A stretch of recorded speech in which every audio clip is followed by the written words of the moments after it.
個個都話讀書可以扣稅，其實係有條件嘅。以下為你釐清個人進修開支嘅相關注意事項，令你喺報稅時更加精準。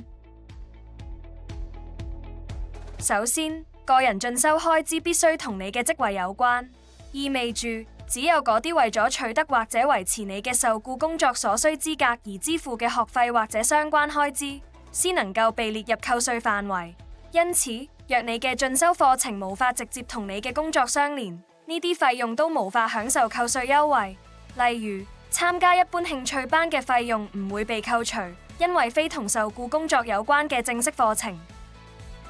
其次，個人進修開支除咗課程費用外，可以包括考試費同課程所需物品嘅費用，亦可以申請扣除嘅。然而，資本性支出如購買電腦等，並唔喺此範疇內，而上課嘅交通費亦無法列入。若你參加由專業團體主辦嘅考試，例如香港會計師公會所舉行嘅考試，相關嘅考試費用係可以被扣除嘅。記得確認自己參加嘅課程同工作所需嘅資格相關，以免錯過扣稅機會。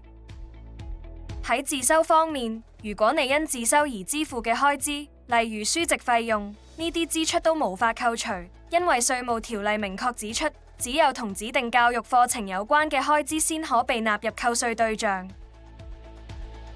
此外，如果喺繳交學費後因病未能上課，則所繳交嘅學費亦唔符合扣稅嘅條件，因此無法申請扣除。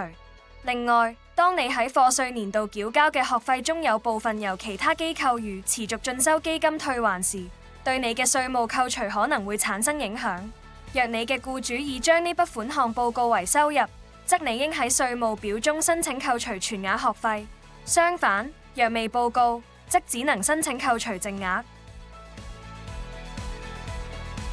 最後，建議你喺報稅前整理好所有相關嘅證明文件，並保留至少6年嘅記錄，以準備未來稅務局嘅查詢，避免因無法提供文件而導致嘅扣除失效或者罰款問題。如有興趣了解更多，歡迎透過以下方式聯絡展群士 K。